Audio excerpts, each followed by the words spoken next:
अब ना इसके सारे इंपॉर्टेंट वर्ड्स को ब्रेक डाउन करेंगे। आपको बोला अंडरलाइन करने के लिए स्ट्रैटेजिक एंड ऑपरेशनल, ठीक है। Compensation management refers to the strategic and operational processes, ठीक है। फर्स्ट वर्ड है। अब स्ट्रैटेजिक क्या होता है? आप किसी पर्टिकुलर गोल को अचीव करने की कोशिश कर रहे हो, उसके लिए आप अपनी पर्टिकुलरली गोल ओरिएंटेड प्लानिंग करते हो, आपकी कोई स्ट्रैटेजी रहती है, ठीक है। Smart course of action that you take to achieve a particular goal, ठीक है, that is your strategic. How is this compensation management a strategic process? जैसे पहले बात किया कि उसके थ्रू आप रिटेन करने की कोशिश कर रहे हो अपने एम्प्लॉइज को, जो आपका कंपनसेशन ना बहुत पर्टिकुलर रेंज में आना चाहिए, होना चाहिए करेक्ट। ऐसा भी नहीं होना चाहिए कि जो आपके बेस्ट ब्रेन्स है वो ऑर्गेनाइजेशन छोड़ के चले जाएं, और ऐसा भी नहीं होना चाहिए कि आप कम पैसे दे रहे हो ऐसे एम्प्लॉइज को जो उतना कंपनसेशन डिजर्व नहीं करते, आपके रिसोर्सेज की वेस्टेज हो रही हो। तो आपको एक मिडिल ग्राउंड फाइंड करना है, आपकी ऐसी स्ट्रैटेजी होनी चाहिए, ठीक है। अब स्ट्रैटेजी के बारे में बताओ, वो पर्सन टू पर्सन डिफर करती है, ठीक है। फॉर एग्जाम्पल आपका एग्जाम है नेक्स्ट मंडे, कोई है जिसने पूरे साल बहुत अच्छे से पढ़ाई करी है, ठीक है। एक स्टूडेंट है, उसने पूरे साल बहुत अच्छे से पढ़ाई करी है, कौन है? ठीक है, इसने पूरे साल बहुत अच्छे से पढ़ाई करी है, मंडे को एग्जाम है, ठीक है। आज क्या है? संडे, ठीक है। आप समझो, तो आज उसकी स्ट्रेटेजी क्या रहेगी? 4-5 घंटे अच्छे से रिविजन करेगा, take a good night sleep and अगले दिन एग्जाम दो। देयर इज अनदर कैंडिडेट जिसने पूरे साल कुछ नहीं पढ़ा है, मंडे को पेपर है, क्या उसकी स्ट्रेटेजी रहेगी? टू इंपॉर्टेंट क्वेश्चंस देख लो, एथिकल मेथड्स की बात करेंगे, इंपॉर्टेंट मेथड्स देख लो, ठीक है, इंपॉर्टेंट क्वेश्चंस देख लो, रात भर जगेगा वो और अपनी पढ़ाई करने की कोशिश करेगा। अनदर स्टूडेंट है जिसने थोड़ा बहुत पढ़ा है, थोड़ा बहुत नहीं पढ़ा है, नोट्स बनाए पर याद नहीं है, समथिंग लाइक दैट, तो वो क्या करने की कोशिश करेगा कि चलो 5 घंटा सो लेंगे और थोड़ा सा अपना जितना फिनिश कर सकते हैं कर लेंगे, इंपॉर्टेंट टॉपिक्स एटलीस्ट रिवाइज कर लेंगे। तो स्ट्रैटेजी क्या हुई? पर्सन टू पर्सन डिपेंड करी, सिचुएशन टू सिचुएशन डिपेंड करी। This person is in a situation कि he can take a 7 hour sleep before his organisation, before his examination, ठीक है। क्यों? क्योंकि वो उस पोजिशन में है, उसने उतनी नॉलेज एक्वायर करी है। सेकेंड पर्सन जिसका प्रिपरेशन नहीं है अच्छा, वो क्या करेगा? ऑल नाइटर पुल करेगा। तो ये जो आपने करा, आपका गोल क्या है? एग्जाम में स्कोर करना। तो ये क्या हुआ? आपकी डिफरेंट स्ट्रैटेजी हुई, ठीक है, आपकी डिफरेंट स्ट्रैटेजी हुई अपने उस गोल को अचीव करने के लिए। और वो कैसे डिफर करा? पर्सन टू पर्सन डिफर करा। हो सकता है कि आधी रात पढ़ के भी लोग 60% लेके आ सकते हैं, है ना। तो अभी आपका गोल था, वो क्या था? आपका स्ट्रैटेजिक डिसीजन था। इन द सेम वे यहाँ पे ऑर्गेनाइजेशन टू ऑर्गेनाइजेशन डिफर करेगा। अगर आप एक अर्ली स्टार्टअप अपने ग्रोइंग स्टेजेस में, तो आपको एकदम एक्सपर्ट की जरूरत पड़ेगी, तो आप उनके लिए एलोकेट करोगे, बट जो आपका रूटीन काम है उसके लिए तो आप चाहोगे कि शायद इंटर्न्स ही कर दे या फिर हम आउटसोर्स कर दे। बट अगर आप देखोगे कि आप एक बड़ी ऑर्गेनाइजेशन हो, जैसे TCS वगैरह होती है, वो क्या करती है? बल्क में फ्रेशर्स को हायर करती है, क्योंकि वो उनकी स्ट्रैटेजी है, ठीक है। तो organisation to organisation, situation to situation के बेसिस पे वो अपनी स्ट्रैटेजी बनाते हैं। And it is an operational process, operational process है, ठीक है। ऑपरेशंस मतलब जो काम, क्या डे टू डे एक्टिविटीज हो रही है, ठीक है, one of the crucial operation process. And इसको आप कंपनसेशन में आपको डिजाइन करना होता है, जो हमने पहले बात करी, पूरा सैलरी स्ट्रक्चर, जो अभी हम डिटेल में देखेंगे, उससे आपको अपना भी समझ में आएगा पे स्ट्रक्चर, और कैसे डिजाइन होता है वो भी समझ में आएगा।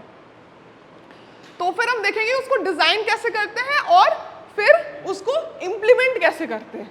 इसीलिए ये 4 वर्ड बहुत इंपॉर्टेंट है: strategic, operational, designing and implementation of the compensation package.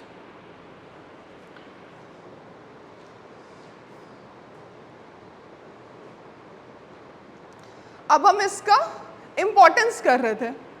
Importance में हमने रिटेंशन डिस्कस करा था। देखो ये 3 जो होगा ना, ये बिल्कुल मेजर चीजें हैं। Attracting right kind of person, जिसका हमने एग्जाम्पल दिया कि एक ऑर्गेनाइजेशन सेम काम के लिए डिसेंट 40,000 50,000 पे कर रहा है, एक डिसेंट अमाउंट पे कर रहा है, और एक ऑर्गेनाइजेशन सेम काम के लिए 15,000 पे कर रहा है, क्या होगा? ज्यादा लोग अप्लाई करेंगे जो फेयर डिसेंट अमाउंट पे कर रहा है। तो आप सही लोगों को अट्रैक्ट करोगे। अगर कोई बहुत ही टैलेंटेड इंसान है जिसने अपना स्किल पे बहुत काम करा है, उसको भरोसा है, तुमको लगता है वो बैठेगा भी 15,000 वाले जॉब में? अगर कोई मजबूरी ना हो तो most likely they will not even fill the form. तो आप अट्रैक्ट कर पा रहे हो सही काइंड ऑफ एम्प्लॉय को अगर आपकी कंपनसेशन बहुत कम है?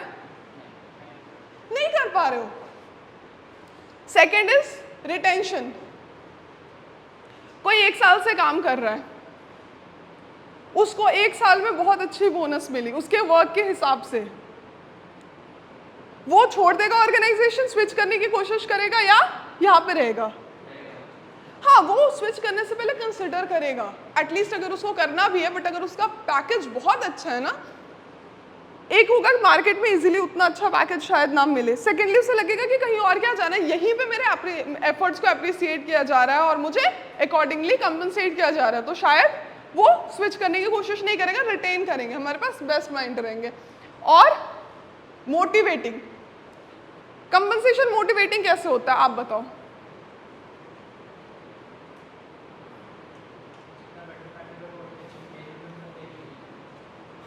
ठीक है, और बताओ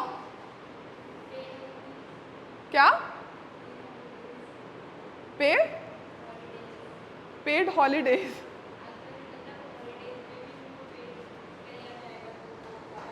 हाँ देखो, इससे हम आते हैं कंपनसेशन के डिफरेंट पार्ट्स में। सिर्फ सैलरी जो होता है ना वो कंपनसेशन नहीं होता है। अब हम इससे आ रहे हैं अदर पार्ट्स ऑफ कॉम्पनसेशन में, ठीक है? वो डायरेक्ट इनडायरेक्ट दोनों तरह का होता है। तो जैसे उसने बोला पेड लीव्स, वो आपके इनडायरेक्ट कंपनसेशन हो गया, ठीक है?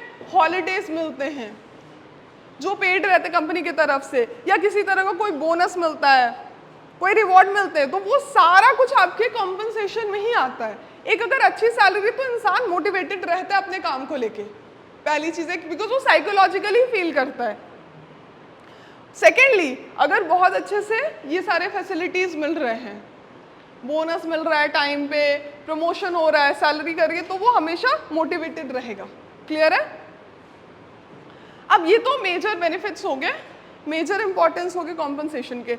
अब आप अपने एंड से बताओ और क्या हो सकता है, सब एक एक बताओ। बहुत सारे बेनिफिट्स है कॉम्पनसेशन के, तो सबसे ज्यादा बेनिफिट्स है।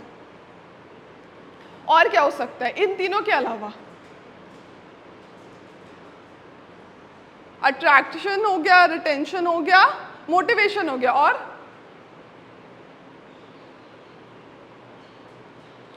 बहुत सारे हैं, कुछ सोचो,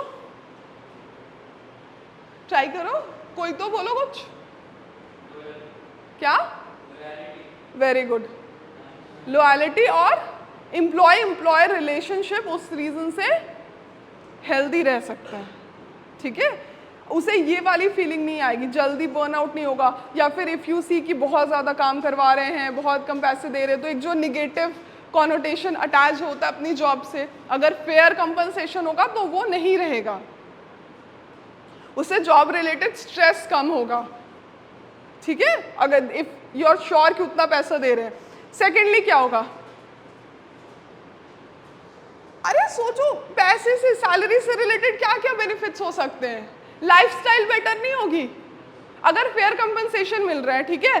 अच्छा पे मिल रहा है, अगर वो चाहे तो कैब से जा सकता है, तो मेट्रो में उसका 1 घंटा का ट्रैवल का टाइम बच रहा है, वो आराम से जा रहा है, फिर वो अपना कुछ काम कर पा रहा है। तो फॉर एग्जाम्पल मैंने ये बोला, तो उससे क्या हो रहा है?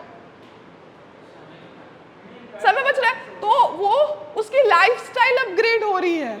अगर वो अपने काम पे बहुत मेहनत कर रहा है और अकॉर्डिंगली उसको कंपनसेट किया जा रहा है, तो उसकी लाइफस्टाइल बेटर हो रही है। लाइफस्टाइल बेटर हो रही है, उससे हमें क्या फायदा है? अगर आपकी, अरे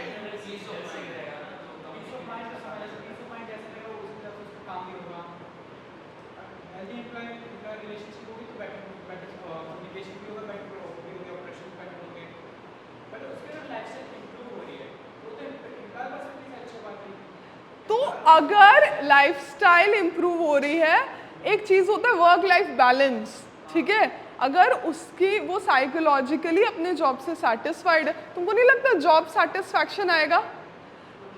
बिकॉज सी 1 साल बाद उसकी सैलरी बढ़ गई उसके काम के हिसाब से, ठीक है, उसको फेयर कंपनसेट किया, वो उससे पहले जा रहा था स्कूटी में और अभी वो कार से जा रहा है, तो उसका कुछ इम्पैक्ट नहीं होगा, अपनी जॉब से सेटिस्फाई रहेगा ना, वो जॉब सेटिस्फैक्शन मिलेगा उसे, जॉब सेटिस्फैक्शन से क्या होगा, रिटेंशन बढ़ेगी, यही सारी चीजें, प्रोडक्टिविटी, रिटेंशन, और मोटिवेटेड रहेगा कि और काम करूंगा, हो सकता है कि I can get a better car, तो ये सारी चीजें होगी, जॉब सेटिस्फैक्शन बढ़ेगा। और बताओ इस लाइन पे और भी बहुत सारे ऑप्शंस है, बताओ, 2 तो एकदम क्लियर है, जो मैंने बोला उससे लिंक्ड है, बताओ।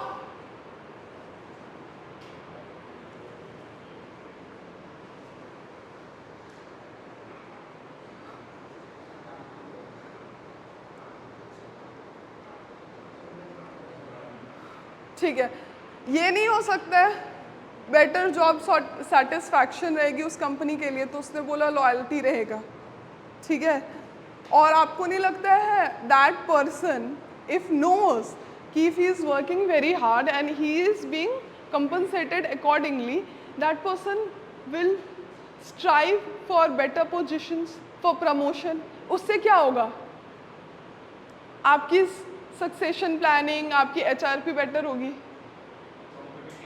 रिटेंशन होगा, आपके ऑर्गेनाइजेशन में एम्प्लॉइज बिकॉज ऑफ फेयर पे 4-5 साल तक रह पा रहे हैं, तो आपके पास बेटर एक्सपीरियंस्ड एम्प्लॉइज रहेंगे, आपका रिटेंशन बेटर हो रहा है कंपनसेशन के कारण, जिसके कारण आपका जो ओवरऑल ऑर्गेनाइजेशन का जो एम्प्लॉइज हैं, ठीक है, उनकी ओवरऑल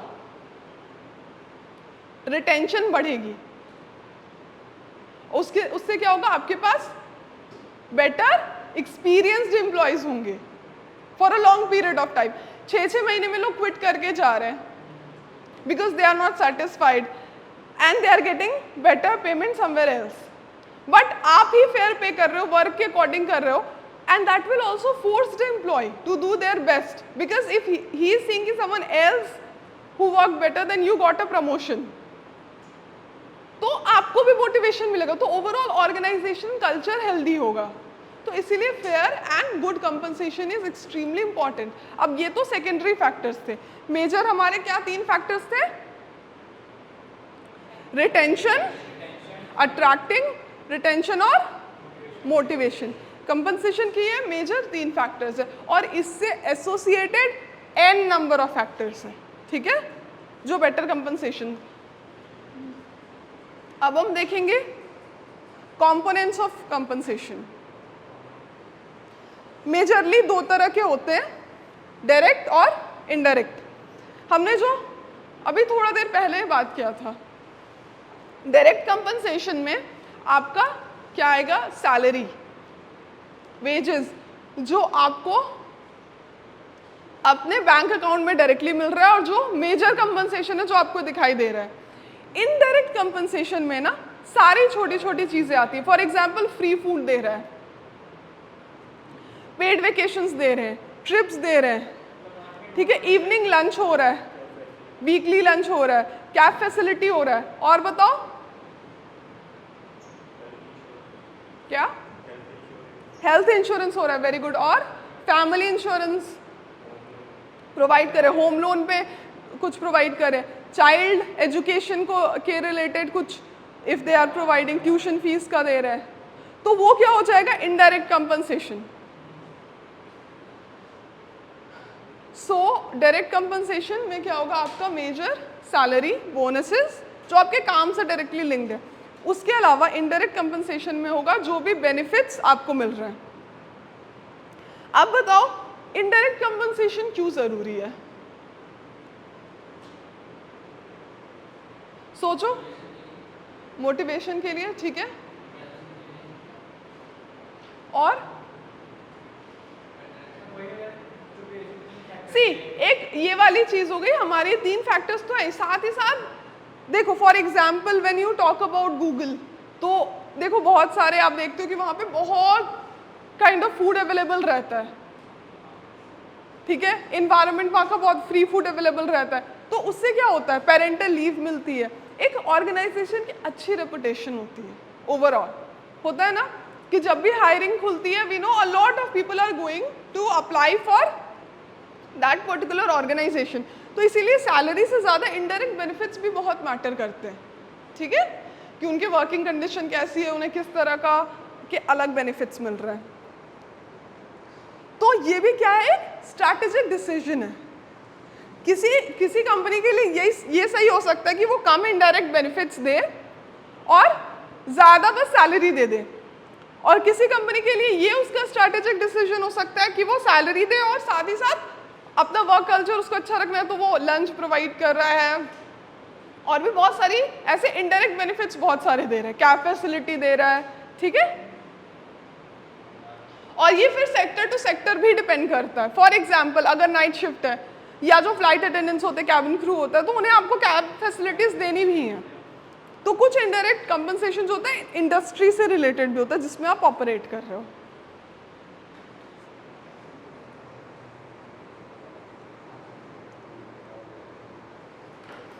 ये जो हम उस वक्त बात कर रहे थे, organisations approach to rewarding the employees reflects its value and culture. For example अभी हमने गूगल का एग्जाम्पल लिया, जब कोई भी वीडियो डालता है गूगल का कि वहाँ पे इतने सारे फूड ऑप्शंस अवेलेबल है, आपको क्या समझ में आता है, स्लीपिंग के लिए अलग जगह है, आपको क्या समझ में आता है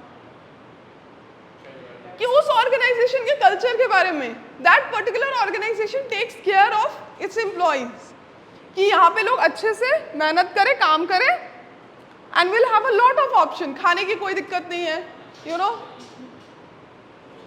they can take rest, they can go for breaks. So वो ऑर्गेनाइजेशन का कल्चर और वैल्यू दिखाता है। और कोई ऑर्गेनाइजेशन है, बहुत छोटी सी ऑर्गेनाइजेशन है, बहुत सारा ट्रैवल करा रही है, टाइम से ट्रैवल अलाउंसेस भी नहीं दे रही है, पैसे कम दे रही है, तो आपको क्या पता चलता है, उसकी वैल्यू का पता चलता है। और एक सर्टेन लेवल पे एक छोटी सी कंसल्टेंसी है तो मे भी इतना मैटर नहीं करेगा, बट अगर एक बड़ी वेल नोन कंपनी है तो उसका कल्चर, वैल्यू, पब्लिक परसेप्शन सब कुछ मैटर करेगा, है ना।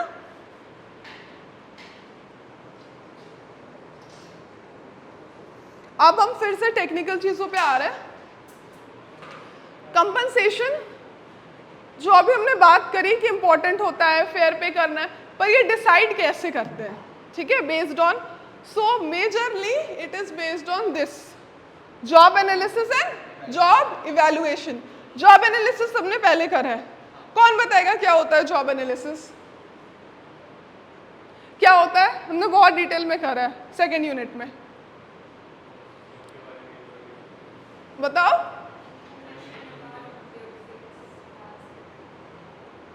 दो टर्म्स थे, वो एचआरपी का था।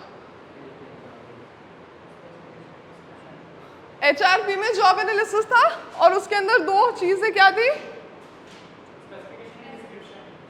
Job description, job specification.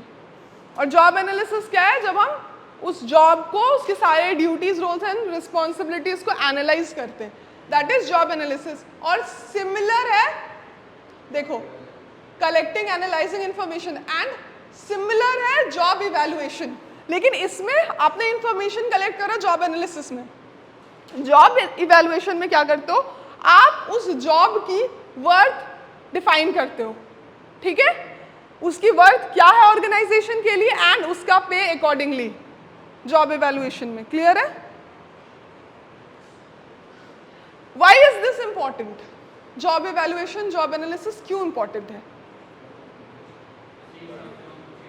Exactly उसी हिसाब से कंपनसेट करेंगे। गुड, क्योंकि जब हमें पता ही नहीं है कि हम जो पर्टिकुलर काम करवा रहे हैं उसमें कितना एफर्ट लग रहा है, उसमें डिफरेंट फैक्टर्स क्या हैं, क्या क्या उसकी रोल्स एंड रिस्पॉन्सिबिलिटी है, कितना टाइम लग रहा है, तो हम फेयर कंपनसेशन डिराइव कर पाएंगे। एंड ऑर्गेनाइजेशन को उसकी नीड कितनी है जब हम जॉब के वर्थ की बात कर रहे हैं। अब इसमें आप रिसेंट एग्जाम्पल दो, ठीक है। फॉर एग्जाम्पल कंटेंट राइटर्स थे, कोई मार्केटिंग की कंपनी है, कंटेंट राइटर्स थे, उनकी जॉब की वर्थ क्या थी? They used to make content, okay? They used to send a lot of cold mails or something creative, taglines for social media, ये काम कर रहे थे वो। अब ChatGPT-4 आ जाता है और सारे AI टूल्स भी आ जाते हैं, ठीक है? उनके अब जो ये काम कर रहे थे, जो कोल्ड मेल सेंड कर रहे थे, उनकी जॉब की वर्थ कम होती है, क्योंकि अब ऑर्गेनाइजेशन को शायद ज़रूरत नहीं है उसकी कि एक पूरी टीम हो, वो एक इंसान को बिठा सकते हैं, वो काम कर सकता है। या फिर अब जो क्रिएटिव लोग हैं, ठीक है, जो टैगलाइंस ढूंढ रहे थे, उनकी तो अभी भी रेलेवेंस है और मे भी शायद उनकी रेलेवेंस अब थोड़ी ज़्यादा है, क्योंकि जो क्रिएटिव आइडियाज लेके आ रहे हैं, ये तो AI टूल नहीं कर पा रहा है। And they are coming up. अब ज़्यादातर जो मार्केट में लोग हैं वो वही जो ऑलरेडी चल रहा है उसी को कर रहे हैं, वही चीज़ ला रहे हैं। But we have people who are creative, attractive. For example आप जोमेटो का एड कैंपेन्स देखो, kind of notifications that you get, तो वो क्या करता है, आपको ट्रिगर करता है टू ऑर्डर। तो वो क्या है, वो उसका एक USP बन गया, उसकी एक मार्केटिंग की टीम है। उस कंपनी के लिए वहाँ पे जो जॉब कर रहे उस डिपार्टमेंट में लोग, उनकी क्या जॉब इवैल्यूएशन है, जॉब की वर्थ क्या है, कंपेरेटिवली ज़्यादा है। इसीलिए हमारे लिए बहुत इंपॉर्टेंट है कि हम जॉब को टाइम टू टाइम इवैल्यूएट करें, क्योंकि ऐसा हो सकता है कि अब ऐसे टूल्स आ गए कि अब उस जॉब में उतना ज़्यादा काम नहीं है, तो आप क्या करोगे, एडिशनल रिस्पॉन्सिबिलिटीज दोगे अगर आप पे करो, बिकॉज अब कम तो आप पेमेंट नहीं करोगे, तो आप एक्स्ट्रा एडिशनल रिस्पॉन्सिबिलिटीज दोगे, है ना, या आप कहीं और डाइवर्ट करने की कोशिश करोगे, और आप उस रोल के लिए मे बी हायरिंग कम कर दोगे, या जो आप नेक्स्ट हायरिंग करोगे वो थोड़ा कम पैकेज पे करोगे, बिकॉज यू नो कि उतना ज़्यादा हमें फर्क नहीं पड़ रहा है। और अगर कोई जॉब है जो बहुत ज़्यादा इंपॉर्टेंट है उस पर्टिकुलर ऑर्गेनाइजेशन के लिए, कुछ टेक की जॉब है, ठीक है, क्रिएटिव जॉब है, उन्हें प्रॉब्लम सॉल्व करनी, कुछ कोडिंग की जॉब है, तो आप बोलते हो ना तो उनका पैकेज हाई रह रहा है, ठीक है, स्टैक डेवलपमेंट है, तो आप क्या करोगे, आप देखोगे कि उसमें ड्यूटीज कितनी है, क्लियर है, उस हिसाब से आप अपना पैकेज डिजाइन करोगे। तो जॉब इवैल्यूएशन में क्या करते हैं, ये डिफरेंस याद रखना। जॉब एनालिसिस में हम जॉब से रिलेटेड डेटा कलेक्ट करते हैं, ठीक है, और उसको एनालाइज करते हैं, उसके बेसिस पे हम जॉब डिस्क्रिप्शन और जॉब स्पेसिफिकेशन बनाते हैं। पर जॉब इवैल्यूएशन में हम क्या करते हैं, डिटरमाइन करते हैं उस जॉब की वर्थ और उससे रिलेटेड ड्यूटीज। अब जॉब इवैल्यूएशंस अगर आप डिटेल में जाओगे ना, तो टाइप्स ऑफ जॉब इवैल्यूएशंस होते हैं, जिसमें हम जॉब के एक फैक्टर को देखते हैं कि उस जॉब में ये वाला फैक्टर है तो इस फैक्टर की क्या वर्थ है। फिर फैक्टर कंपैरिजन मेथड होता है, अभी हम उतने डिटेल में नहीं जा रहे, पर जॉब इवैल्यूएशन ना बहुत ही डिटेल प्रोसेस होता है, ठीक है। अभी आप बस इतना जानो कि इसमें हम जॉब की वर्थ डिटरमाइन करते हैं, क्लियर है।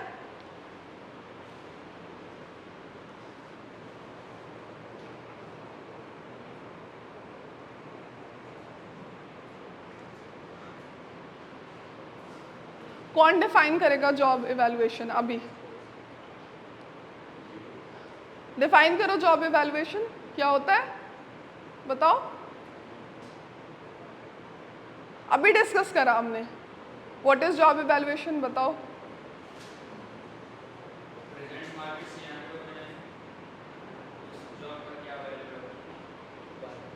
मार्केट सिनेरियो की बात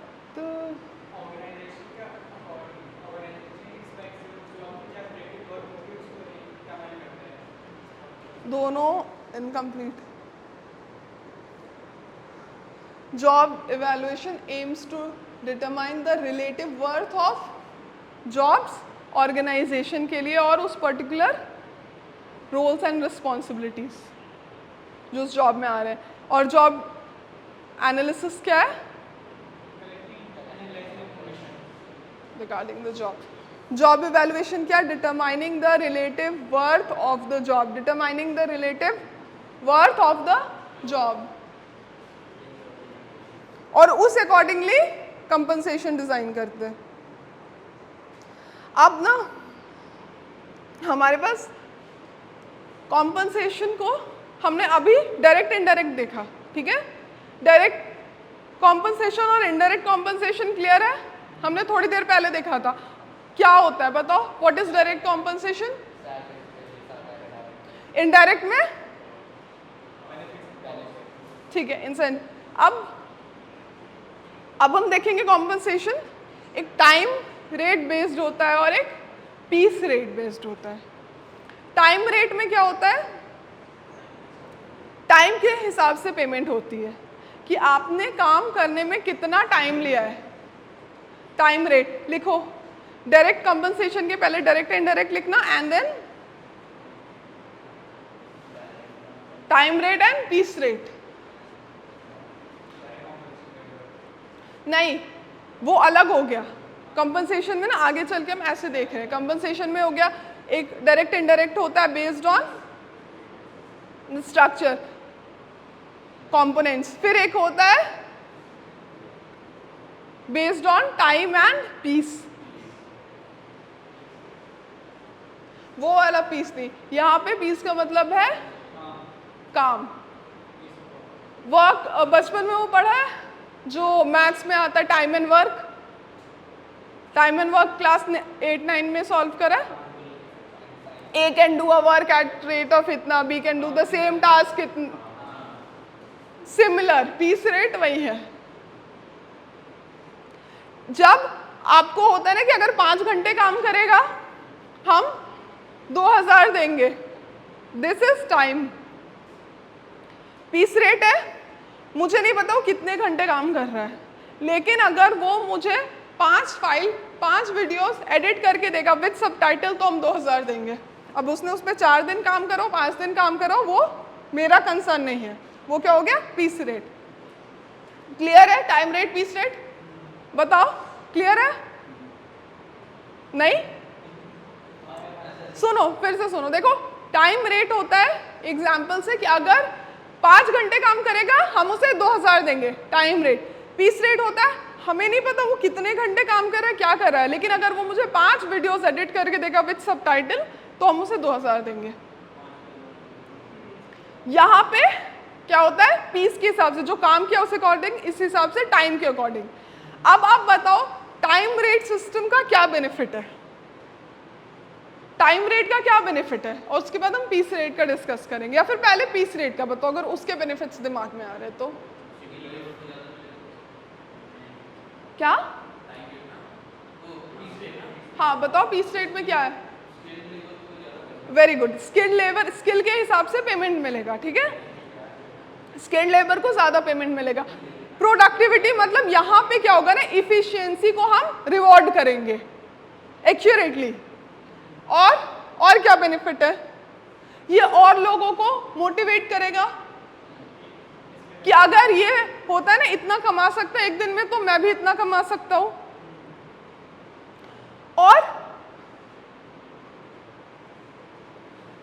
और क्या इसके पॉजिटिव बेनिफिट्स हो सकते हैं पीस रेट के। और ये आपको काइंड ऑफ फ्लेक्सिबिलिटी देता है कि मैं अपने अकॉर्डिंग काम कर रहा हूं, कि मैं इतना काम ले रहा हूं, मैं इतना काम कर रहा हूं और मुझे उस अकॉर्डिंग पेमेंट मिल जाएगी। मुझे जरूरत नहीं कि मैं 5 घंटा ऑफिस जाके बैठूं तभी मुझे पेमेंट आएगी। अब बताओ इसके निगेटिव्स क्या क्या है। क्या?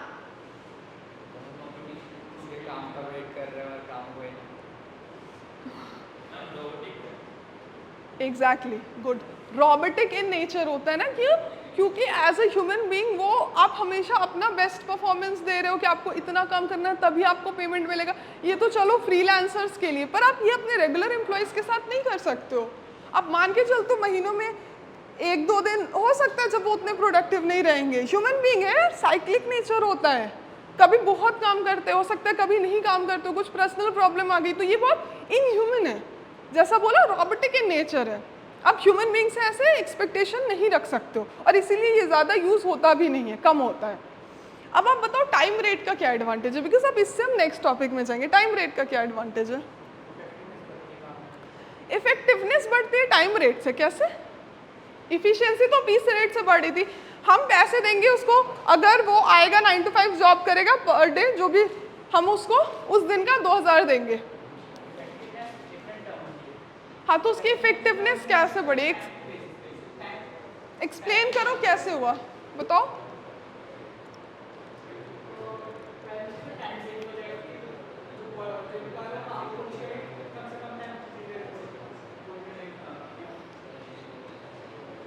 नहीं तो वो तो वही तो हो गया ना, क्योंकि अगर टाइम रेट है तो वो पहले भी कंप्लीट कर लिया, फिर भी उसको उतनी देर तो बैठना ही है, फिर उसको कुछ और काम, क्योंकि तो टाइम के बेसिस पे दे रहा है ना। हमने बोला ना 5 घंटे में 2000 दे रहे, उसने 3 घंटे में कंप्लीट कर लिया, फिर भी उसको 2 घंटा तो बैठना ही पड़ेगा, बिकॉज हम टाइम के अकॉर्डिंग दे रहे हैं। तुमने वो पीस रेट का बोला, जो तुमने बेनिफिट बोला, समझे, कि अगर जल्दी कंप्लीट कर लिया तो वो उसका बेनिफिट हुआ ना, कि फिर वो और काम ले लेगा या फिर वो अपना रेस्ट करेगा, उसके अकॉर्डिंग चल रहा है। बट टाइम रेट में तो उसको उतना पर्टिकुलर टाइम देना है, तो इसके फिर भी तो बेनिफिट्स होते हैं ना, क्योंकि आजकल सब जगह ये यूज होता है। क्यों टाइम रेट के बताओ क्या बेनिफिट्स हो सकते हैं, सोचो।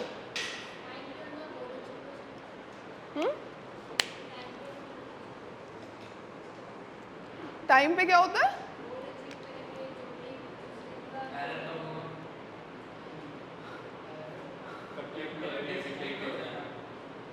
प्रेशर कम होगा। अगर तुम्हारे ऊपर प्रेशर, उसमें कैसे कम है, तुम अगर मान लो तुम कोई काम करना, तुमने पूरा दिन लगा दिया पर वो आपका काम नहीं हुआ, ठीक है, पर आपने अपना टाइम दिया, ठीक है, आपने अपना टाइम दिया, बट फिर स्टिल वो काम नहीं हुआ, पर आपको तो कुछ भी पैसे नहीं मिलेंगे उसके। पर यहाँ पे आपने कोशिश करा तो उसके लिए भी तो आपको पैसे मिल रहे हैं ना, बिकॉज आपने उतना टाइम दिया। मे बी आप सीख के फिर से करोगे, तो ये ज्यादा ह्यूमन है ना। ये हम लोग के लिए देखो, ज्यादातर जो होता है आज के टाइम पे क्या होती है, सैलरी मिलती है मंथ के एंड में, तो हम ऐसा थोड़ी बोलते कि इतना काम किया होगा तभी मिलेगी, अदरवाइज सैलरी से हम इतना काट लेंगे, नहीं होता है जनरली। क्योंकि उससे हम नए टॉपिक में आएंगे, क्योंकि अब स्मार्ट कॉम्पनसेशन स्ट्रैटेजी क्या होगी ना, जिसमें ये दोनों हो, ठीक है। ऐसा भी नहीं होना चाहिए कि उसको पता हो कि अगर वो इतनी देर आएगा बैठेगा तो उसको पैसे मिल जाएंगे। तो कुछ पीस रेट से क्या हमने सीखा, उसका बेनिफिट क्या है, इंसेंटिव। और टाइम रेट का एक नेगेटिव पॉइंट क्या है कि उसमें प्रोडक्टिविटी कम हो सकती है, कि आपको पता है आपको जाके बैठना है, काम हो जाएगा। अब इसमें मैं नाम नहीं ले रही हूं, पर एक एग्जाम्पल आता है बैंक्स का, गवर्नमेंट बैंक्स का। लंच आवर चल रहा है, तो इसीलिए व्हाट इज देयर, वहां पे उस तरह की जॉब में जहाँ पे हाई सिक्योरिटी, उनको पता है कि वो 9 to 5 आएंगे, उनको सैलरी मिलेगी ही, देनो, तो उनके ऊपर कोई ऐसा इंसेंटिव अचीव करने का नहीं है टारगेट। तो उससे क्या हो रहा है, ऑर्गेनाइजेशन के रिसोर्सेज कम हो रहे, वेस्ट हो रहे, ठीक है। ये समझ में आ रहा है, क्लियर है। और इसीलिए हम क्या करते हैं, हम दोनों को मिक्स करते हैं, ठीक है। एक आपकी सैलरी रहती है और कुछ कंपोनेंट रहता है जो आपको काम के हिसाब से मिलेगा, उसको क्या बोलते हैं, इंसेंटिव। इंसेंटिव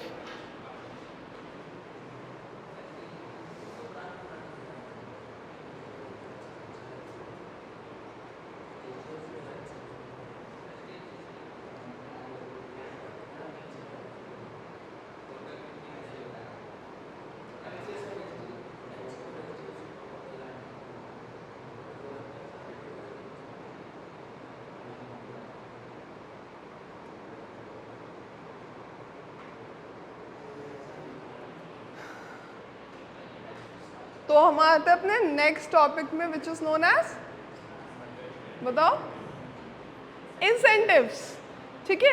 इसीलिए इंसेंटिव्स इंपॉर्टेंट होता है, ताकि देखो हम ज्यादातर टाइम रेट पे पे कर रहे हैं, हम सैलरी मिलती है, इधर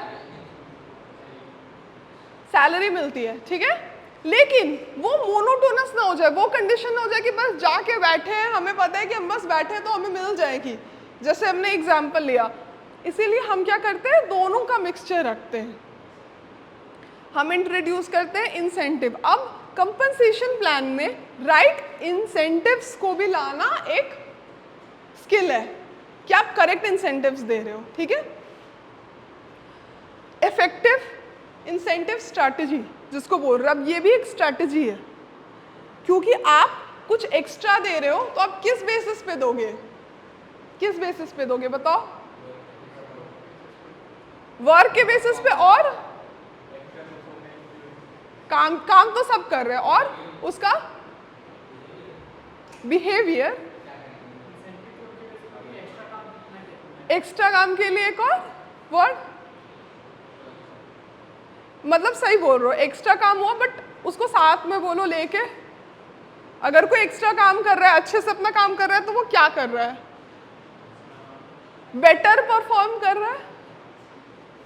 तो परफॉर्मेंस को इनहैंस करने के लिए कि वो अपना बेटर काम करते रहे, हम क्या देते हैं? इंसेंटिव्स देते हैं। इंसेंटिव्स में अब क्या है, देखो अब इसको हमें सही डायरेक्शन से प्लान करना होता है, क्योंकि राइट पर्सन पे जाए, ठीक है, एंड राइट ऑब्जेक्टिव अचीव करे। जैसा हमने पहले डिस्कस करा कि इंसान क्या होगा कि कभी प्रोडक्टिव रहता है, कभी नहीं रहता है, हो सकता है काम कर रहा हो फिर थोड़ा लैक करने लगता है, पर as an HR executive, as an HR manager, आपका गोल क्या है? कि वो हमेशा अपने बेस्ट प्रोडक्टिविटी पे रहे, वो आता रहे। देखो वो स्लैक कर रहा है, बट अगर थोड़ा सा उस तरह का फेस भी आ रहा है तो जल्दी से उसको ओवरकम करें। तो आप गाइड करोगे हमेशा उसके बेटर परफॉर्मेंस की तरफ, बेटर उसकी प्रमोशन हो, बेटर करियर प्लानिंग हो, ठीक है। आप अपने ह्यूमन रिसोर्स को मैनेज करो, बिकॉज वो उस इंसान के लिए भी अच्छा है और ऑर्गेनाइजेशन के लिए भी अच्छा है ना। तो ये आपका काम हुआ। उसको प्रमोट करने के लिए एक बहुत अच्छी चीज़ है इंसेंटिव। अगर मान लो समवन स्लैक, कोई लैक कर रहा है, ठीक है, काफ़ी टाइम से, कुछ भी पर्सनल इशू आ गया, थोड़ा सा ऐसा हो, अब आप उतना तो हैंडल नहीं कर सकते हो ना, जाके थोड़ी बहुत चीज़ें होती है, साइकोलॉजिकल सपोर्ट आजकल हम बात करते हैं जो हम प्रोवाइड कराते हैं, और थोड़ा बहुत ऐसे होते हैं कि फन एक्टिविटीज़ होते हैं, ठीक है, अच्छी वर्किंग कंडीशन देती है, बट स्टिल आप उसको कंसिडर नहीं कर सकते। बट आप समझो ऐसा चल रहा है, वो लैक कर रहा है टीम में, बट उस दिन अनाउंस होता है कि नेक्स्ट अप्रेजल सीजन में बहुत बड़ा इनिशिएटिव इंसेंटिव है फॉर द एम्प्लॉय जो इस गोल को अचीव करेगा। तो आपको नहीं लगता ऑटोमेटिकली उस इंसान का फोकस इस पे बढ़ जाएगा कि अब ये जो हुआ सो अब ये काम करना है, ठीक है, ये ऑब्जेक्टिव। तो इसीलिए हम time and again incentive strategies देते हैं। अब देखो एक टर्म आता है फ्रेंच बेनिफिट्स, ठीक है, लिखो लिखो लिखो।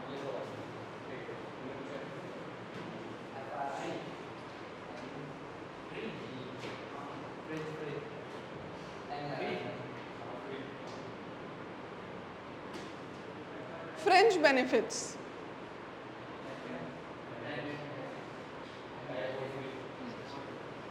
These are types of non-monetary benefits that organization gives to its employees. ये बहुत वाइड होता है। इसमें क्या होता है, आपके हेल्थ इंश्योरेंस आता है, इसमें आपका फैमिली इंश्योरेंस आता है, आपका जो किड्स की जो एजुकेशन फीस होती है, उस तरह के इनिशिएटिव्स आ रहे हैं, समझ रहे हो। सो फ्रेंच बेनिफिट्स क्यों इंपॉर्टेंट है? आप जो ट्रेनिंग दे रहे हो प्रोफेशनल डेवलपमेंट के लिए, आपने किसी कोर्स के लिए पेमेंट कर दिया, जो हमने देखा था ना, जो एम्प्लॉय को करना है, तो दिस इज नोन एज, ठीक है। अब बताओ व्हाई इज दिस इंपॉर्टेंट?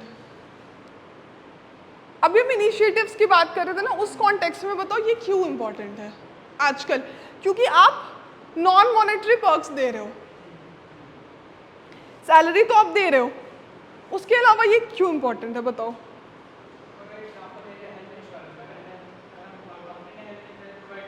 ठीक है, हाँ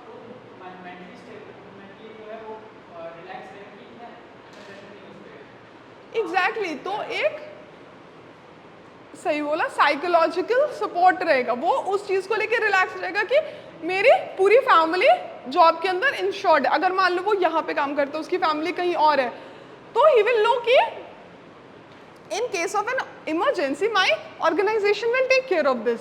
अब जिसमें इसमें फ्लेक्सिबल वर्क शेड्यूल्स है, ठीक है। अब इसमें बताओ कोई न्यू मॉम है या कुछ इस तरह की इनिशिएटिव है, उसके पास अभी टॉडलर है और आप उसको फ्लेक्सिबल वर्क शेड्यूल ऑफर कर रहे हो फॉर 1 साल जो भी है, तो उससे क्या होगा, उससे भी वो साइकोलॉजिकली सपोर्ट रखता है। उससे क्या होता है, ऑर्गेनाइजेशन के लिए आपकी लॉयल्टी बढ़ती है, जॉब के लिए आपकी जॉब सेटिस्फैक्शन बढ़ती है और आपको एक साइकोलॉजिकल सपोर्ट का कॉन्सेप्ट पता चलता है, आपको आप एक्सपीरियंस करते हो। हाँ वही मेनली वो घूम के वही 3 पॉइंट्स आएंगे। अच्छा, इंसेंटिव पे एक और चीज बात करनी है, ठीक है। Incentive person to person differ कर सकते हैं, ऑर्गेनाइजेशन टू ऑर्गेनाइजेशन कैसे डिफर करेगा, किस तरह की चीजें हैं, और पर्सन टू पर्सन डिफर कर सकता है, ठीक है। परफॉर्मेंस बेसिस पे, पर देखो अभी अगर आपकी प्लेसमेंट होती है, आपके जॉब को 6-7 महीने अगर आपको ऐसे इंसेंटिव्स मिल रहे हैं कि अगर आपने ये कर लिया तो आपको एक पेड ट्रिप मिलेगा सिंगापुर के लिए, वो आपको बहुत होता है ना, खुश हो गया सब, वो आपके लिए एक अच्छा इंसेंटिव है। पर कोई 44-45 ईयर ओल्ड एम्प्लॉई है, उसको ये मिलता है इंसेंटिव कि अगर वो करता है तो उसके बच्चे की सेमेस्टर की fees company will take care of, या उसके बच्चे को सर्टेन स्कॉलरशिप मिल रही, तो उसके लिए वो एक बड़ा इंसेंटिव है।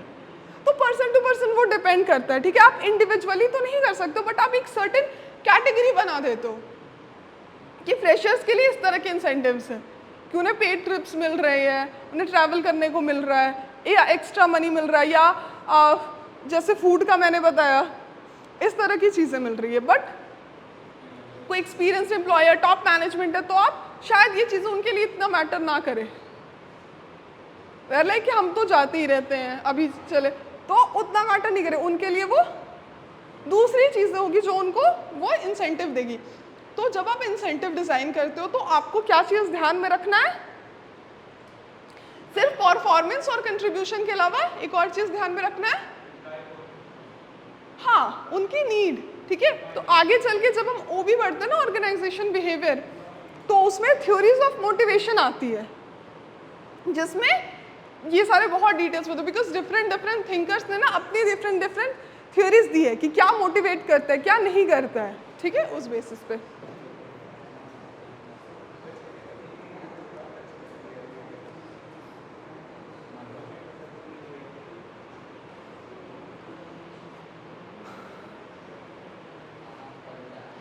इधर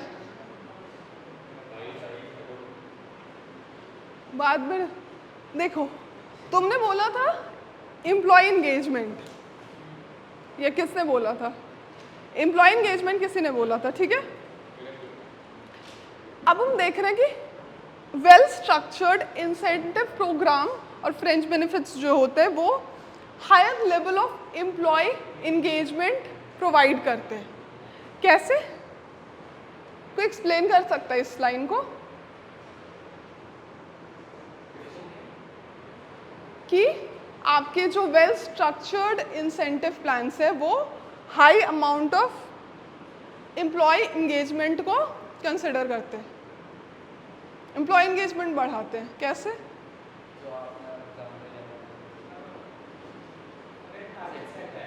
ठीक है, ओके, हाँ,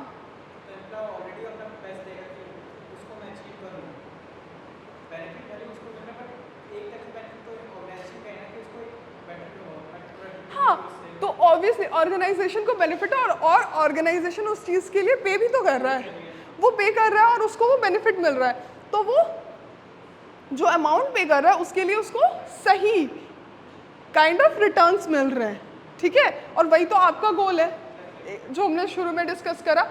तो यहाँ पे वो एम्प्लॉय एंगेजमेंट ऐसे बढ़ेगा ना कि that person will be more likely to commit for organisation success. ये उसके बाद का बात देखो,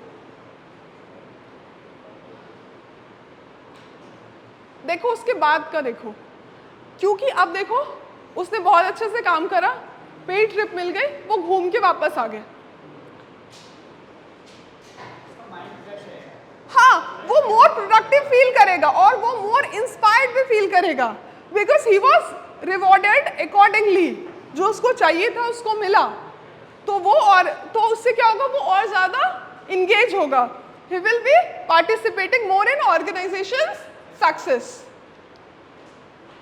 ऐसा नहीं होगा कि मैं काम गया, मैं आया, जो मेरा बेयर मिनिमम काम था मैं करके चला गया, उसकी एंगेजमेंट बढ़ रही है। ठीक है, क्लियर है?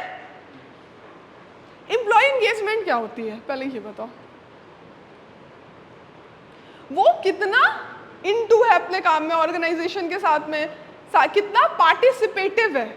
ठीक है, तो अगर वो सिर्फ आ रहा है अपना बेयर मिनिमम काम करके जा रहा है, सैलरी लेके जा रहा है, वो क्या हो रहा है, एंगेजमेंट हाई है लो है? लो है। पर अभी जैसे हमने वो इंसेंटिव का एग्जांपल लिया, ठीक है, आप शुरू में तो बोल दिया, ठीक है, उसने काम करा एंड देन वो टीम को रिवॉर्ड भी मिला, वो पर्टिकुलर जगह पे गए, वो घूम के आए, वापस आए, अब उनका क्या है, एंगेजमेंट हाई हो जाएगी। क्लियर है?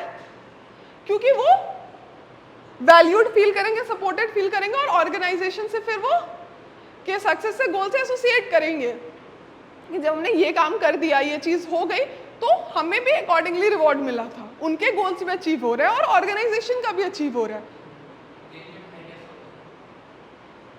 जब एम्प्लॉय ज्यादा पार्टिसिपेटिव होता है, जब वो पार्ट लेता है, ऐसा नहीं होता कि बस आया काम किया गया, वो और सारी चीजें अपने काम से रिलेटेड, ऑर्गेनाइजेशन से रिलेटेड में वो ज्यादा पार्टिसिपेट करता है, ज्यादा इन्वॉल्व रहता है। ठीक है, वो उसकी एंगेजमेंट है। अब कोई बच्चा है, वो कॉलेज आया, क्लास किया चला गया, कोई लेना देना नहीं है। कोई बच्चा कॉलेज आया, क्लास कर रहा है, असाइनमेंट सबमिट कर रहा है, डाउट्स पूछ रहा है, एंगेजमेंट उसकी हाई है, सिमिलर।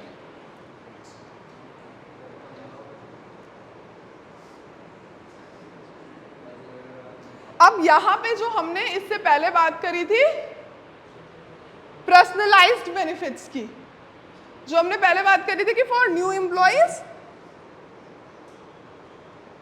कुछ चीजें इफेक्टिव हो सकती है जो फॉर ओल्डर एम्प्लॉइज नहीं हो सकती है।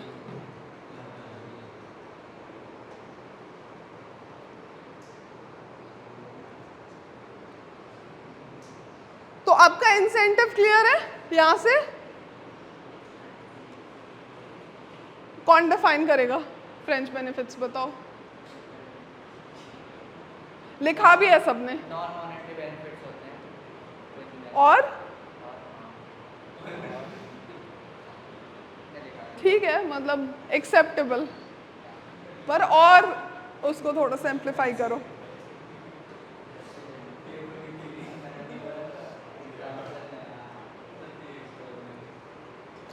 देखो, आगे बढ़ने से पहले ना हम थोड़ा सा लीगल कंसिडरेशन में देखेंगे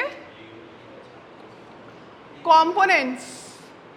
लीगल कंसिडरेशन कैसे होता है पहले मैं ये एक्सप्लेन करती हूँ तुम लोग को, ठीक है?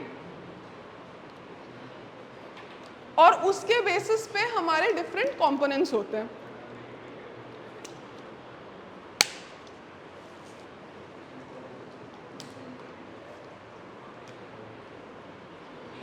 देखो, एक थोड़ा सा हिस्टोरिकल कॉन्टेक्स्ट इसमें देना पड़ेगा। जब ईस्ट इंडिया कंपनी थी, ठीक है, कंपनी रूल था इंडिपेंडेंस से पहले, तब क्या होता था ना कि वो फैक्ट्रीज सेटअप करे। उससे पहले हमारा विलेज इकोनॉमी था, ऐसा कॉन्सेप्ट नहीं था कि फैक्ट्री इंडस्ट्री का नहीं था, सब काम करते थे और अपने गुड्स एक्सचेंज कर रहे थे।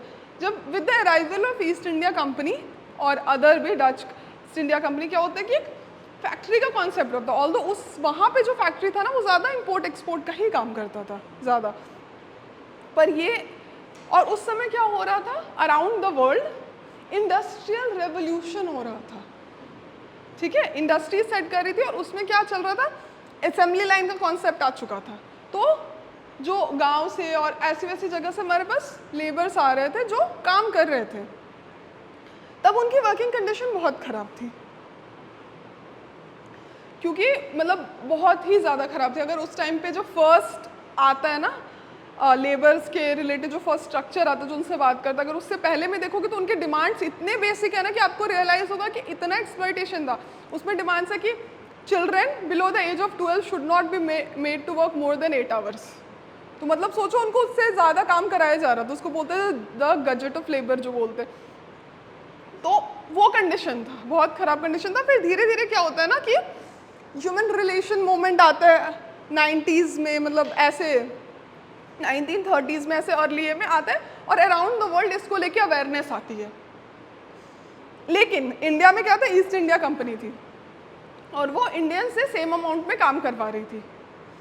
तो एक रीज़न ये भी था जो बोलते हैं कि अराउंड द वर्ल्ड उन लोगों को बोला जा रहा था कि डिफेम हो रहा था कि ईस्ट इंडिया कंपनी यहाँ से लोगों को सस्ते में एक्सप्लॉइट करी। और मेन रीज़न ये भी था ना कि वो compete नहीं कर पा रहे थे, बिकॉज इंडियंस को वो बिल्कुल ही चीप लेबर में काम करवा रहे थे। तो उनके गुड्स जो होते थे ना कि प्राइस उनका बहुत कम होता था, तो compete नहीं कर पा रहे थे। ये दो रीज़न था। तो उससे क्या होता है कि यहाँ पे भी लेबर वेलफेयर की बात शुरू हुई।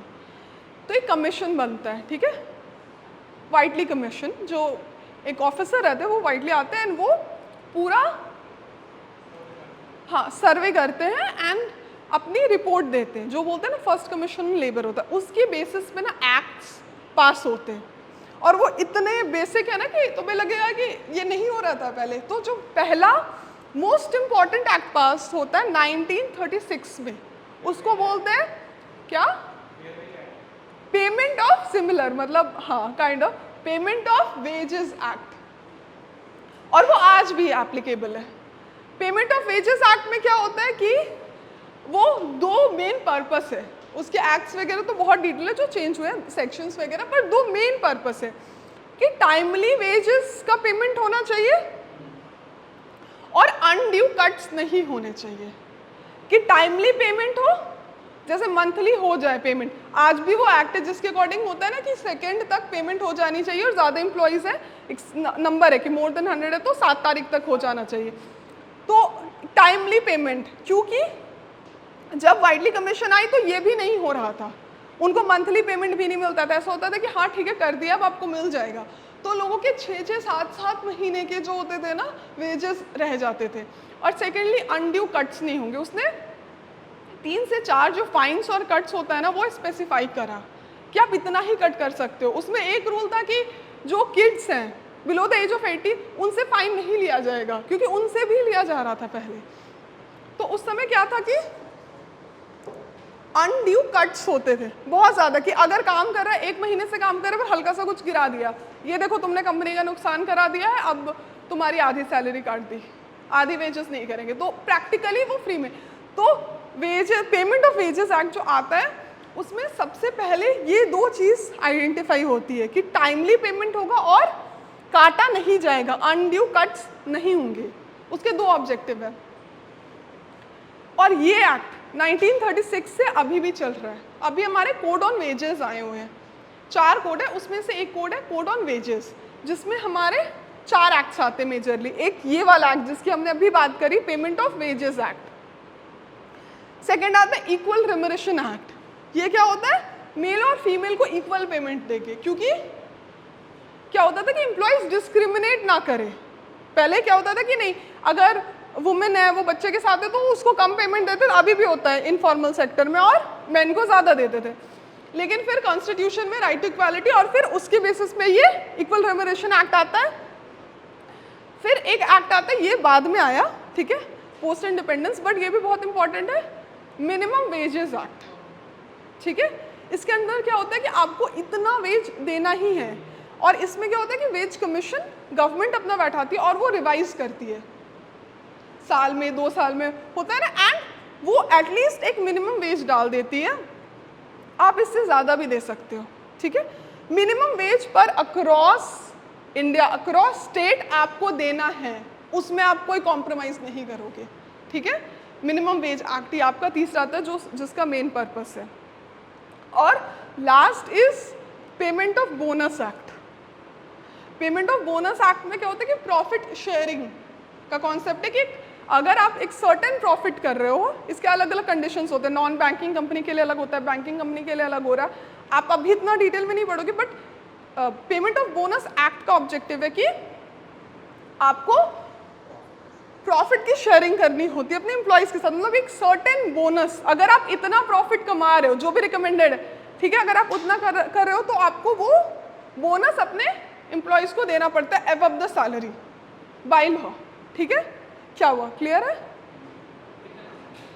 सी वो डिफर करता है, नॉन बैंकिंग कंपनी के लिए अलग होता है, बैंकिंग कंपनी के लिए अलग होता है। 8.33 का होता है रेशियो, कैलकुलेट होता है, मतलब ये पूरा आपके लेबर रिलेशन वे में चला जाएगा। 8.33 होता है, फिर नॉन बैंकिंग होता है, फिर फर्स्ट 5 ईयर में आपको कम देना होता है। फिर अगर मान लो आपका 1 साल हो गया जिसमें ना आप प्रॉफिट नहीं बना पाए, तो वहाँ पे ऑनसेट और ऑफसेट का रूल होता है कि इस साल आप ऑफसेट कर देते हो और अगले साल दे देते हो। तो वो प्रॉपर मतलब CS जो होते हैं ना वो करते हैं काम। लेकिन आप बस जान लो कि ये labour wage code on labour में ये 4 लॉज होते हैं और इनका ये 4 का ये ऑब्जेक्टिव है, ठीक है। तो आप देख रहे हो ना, पहले तो सिर्फ पेमेंट ऑफ वेजेस था 1966 में कि पेमेंट कर दो, टाइम से कर दो और अननेसेसरी कट्स मत करो, और अब तो है कि बोनस भी देना है। प्रॉफिट शेयरिंग कॉन्सेप्ट के बेसिस पे भी एक लॉ बन गया है। तो ये हमारा एवोल्यूशन हुआ है over the time labour rights के। तो अब हमने ये 4 बात करी कोड्स की। अब पहले क्या था ना कि हर जगह में और भी कुछ कुछ रूल्स थे, छोटे छोटे एक्ट्स थे। तो क्या होता था ना कि एम्प्लॉयज़ को बहुत प्रॉब्लम होती थी, एम्प्लॉयर्स को, कि अगर यहाँ पे है तो ऐसे करे वैसे करे। तो उन्होंने कोडिफाई कर दिया, 4 कोड बना दिए, क्योंकि पहले 40 से ज़्यादा लेबर लॉस थे, अब उनको कोडिफाई कर दिया। जैसे ये कोड ऑन वेजेस है, तो आप कंपनसेशन जब डिज़ाइन करो तो हमने कोड ऑन वेजेस पढ़ा, उसमें ये 4 एक्ट्स पढ़े। और अगर आपको जो लेबर कोड्स है ना, अगर आप HR के किसी भी एग्जाम इंटरव्यू में जा रहे हो इन जनरल, तो आप एक बार ही पढ़ के जाना, वो बहुत अच्छा वो देगा कि आपको आइडिया है। बाकी ऑन लेबर रिलेशन है, ऑक्यूपेशनल सेफ्टी है, जो हम नेक्स्ट जो हमारा यूनिट है ना इंडस्ट्रियल रिलेशन, उसमें करेंगे। अभी के लिए आप बस कोड ऑन वेजेस को ध्यान में रखो, ठीक है। तो अब इसमें जब भी आप कंपनसेशन डिज़ाइन कर रहे हो ना, आपके कोड ऑन वेजेस वायलेट नहीं होने चाहिए। कोड ऑन वेजेस में क्या है, ये 4 एक्ट्स हैं, तो वो क्या हो जाएगा, आपका लीगल इम्प्लीकेशन हो जाएगा। उसमें और भी है, और भी फिर एक्ट्स आ जाते हैं, ठीक है। ऐसा नहीं कि सिर्फ ये 4 आपके मेजर हो गए। फिर आपका एक कोड ऑन सोशल सिक्योरिटी है, ठीक है। सोशल सिक्योरिटी क्या होता है कि इन केस उस इंसान के साथ कुछ अनहैपनिंग हो गई, कुछ गलत हो गया, मिसहैप हो गया, तो उस केस में ना ऐसा नहीं है कि आप काम कर रहे थे 10 साल से, अब एक एक्सीडेंट हो गया तो अब जाओ, तो कंपनसेशन आपको प्रोवाइड करना पड़ता है। तो मेजरली आपके लिए कोड ऑन वेजेस रहेगा और कुछ एक्ट्स रहेंगे सोशल सिक्योरिटी के। उसके अंदर PF का नाम सुना है, प्रोविडेंट फंड, हाँ, वो भी सोशल सिक्योरिटी का होता है कि जब एजिंग हो रहा है। ग्रेच्युटी एक्ट होता है, अगर एम्प्लॉय मर जाए या फिर 5 साल तक एटलीस्ट काम करता है और फिर वो लीव करता है, तो एक सर्टेन अमाउंट आपको देना होता है, बिकॉज उसने इतना टाइम दिया आपके ऑर्गेनाइजेशन को, और ये लॉ है पेमेंट ऑफ ग्रेच्युटी एक्ट, आपको देना है। अगर आप नहीं दोगे तो आपके ऊपर फाइन होता है और जेल भी भेजा जाता है, कंडीशंस लगती है। तो PF एक्ट है, तो ये क्या होता है, ये एडिशनल सोशल सिक्योरिटी के एक्ट है। एम्प्लॉय कंपनसेशन एक्ट है कि अगर वर्क प्लेस पे कुछ भी उसको डिसेबलमेंट होता है, वर्क प्लेस पे उसको किसी भी तरह का एक्सीडेंट होता है, तो कौन भरेगा उसका, आपको कंपनसेशन प्रोवाइड करनी पड़ेगी उस एम्प्लॉय को, उसके फैमिली को, ठीक है। अब इसमें अलग होता है, एक डेथ के केस में अलग कंपनसेशन होता है, टोटल जो होता है ना डिसेबलमेंट के लिए अलग कंपनसेशन होता है, और पार्शियल डिसेबलमेंट के लिए अलग होता है। अब जैसे कोई हाथ से काम कर रहे थे असेंबली लाइन से, बहुत ऑफन होता है, अगर आप इंडस्ट्रीज में देखोगे तो उसका फिंगर्स चॉप ऑफ हो गई, तो वो क्या होगा, पार्शियल डिसएम्प्लॉयमेंट होगा। तो उसके लिए पूरे रूल्स होते हैं, पार्शियल डिसेबलमेंट होगा तो क्या करेगा वो, अब उसकी फैमिली और उसका क्या होगा, तो एम्प्लॉयर को पेमेंट करनी पड़ेगी, उसको कंपनसेशन देना पड़ेगा। और हमने शुरू में भी देखा था कि मेडिकल एग्जामिनेशन कराते हैं, जब हम HR भी पढ़ रहे थे तो लास्ट प्रोसेस में, याद नहीं है, नहीं याद है, रेफरेंस चेक के बाद मेडिकल एग्जामिनेशन कराते, इसीलिए ताकि कोई प्री एग्जिस्टिंग कंडीशन हो तो हमें पता चल जाए और वो क्लेम ना कर सके कि अभी एक्सीडेंट हुआ और आपको कंपनसेशन ना देना पड़े, या जो भी हमें पता रहे कि अगर फ्यूचर में ऐसी चीज़ें। तो ये होते हैं हमारी एथिकल और लीगल कंसिडरेशन। जब आप कंपनसेशन डिज़ाइन कर रहे हो तो आपको इन चीज़ों को ध्यान में रख के करना होता है, ठीक है। Payment of wages act clear है, मतलब कोड ऑन वेजेस क्लियर है, तो ये मेजरली इन 4 वेजेस को देख के आप अपना कॉम्पनसेशन डिजाइन करते हो। और इन केस ऑफ इमरजेंसी या जो स्पेशल कंडीशन है उसमें आ जाता है आपका सोशल सिक्योरिटी वाले एक्ट्स आ जाते हैं। अब इसमें क्या होता है कि ट्रांसपेरेंसी होती है, और हाँ, तो इसमें अब इस बेसिस पे आप काम करोगे। अब आपका आएगा हिस्टोरिकल कॉन्टेक्स्ट क्लियर है, कहाँ से शुरू हुआ था और अभी, हाँ, किस बेसिस पे। अब इस बेसिस पे ना हम क्या करेंगे, अपना कंपनसेशन के कंपोनेंट्स को डिजाइन करते हैं, ठीक है। ये सुना है?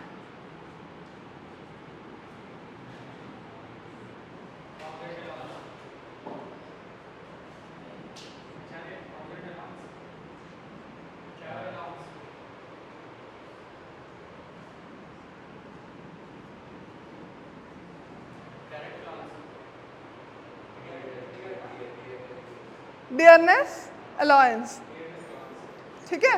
तो आप कैसे डिजाइन करते हो, ध्यान दो। एक होता है आपका बेसिक पे, ठीक है, plus HRA plus TA plus DA, और एक आपको करना ही है, ठीक है, PF प्रोविडेंस फंड। अब देखो आपके ये होते हैं डिफरेंट कंपोनेंट्स ऑफ कॉम्पनसेशन जो आपकी सैलरी होगी।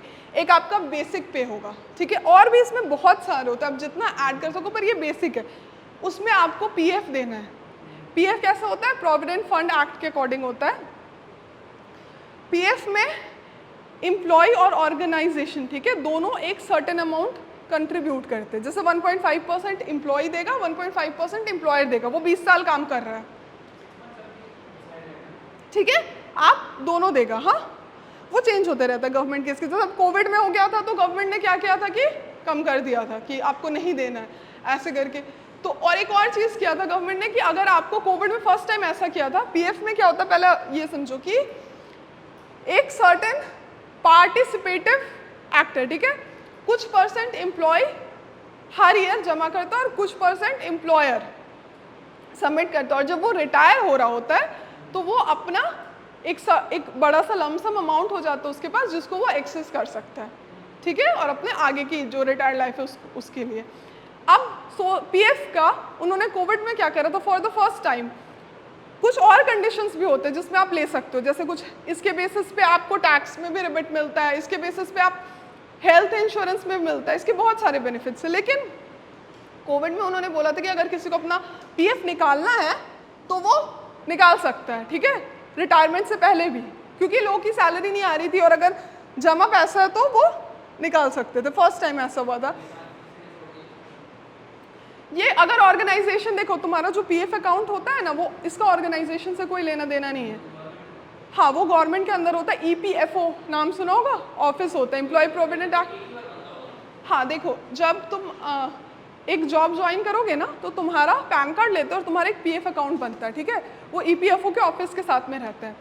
जो भी तुम्हारा एम्प्लॉयर है वो उसमें पैसे देते रहता है, कंट्रीब्यूशन करता है, और आपका भी सैलरी से कट के चला जाता है। आपने स्विच किया, आपका जो अकाउंट है वो वही रहा, पर जो एम्प्लॉयर था वो चेंज हो गया।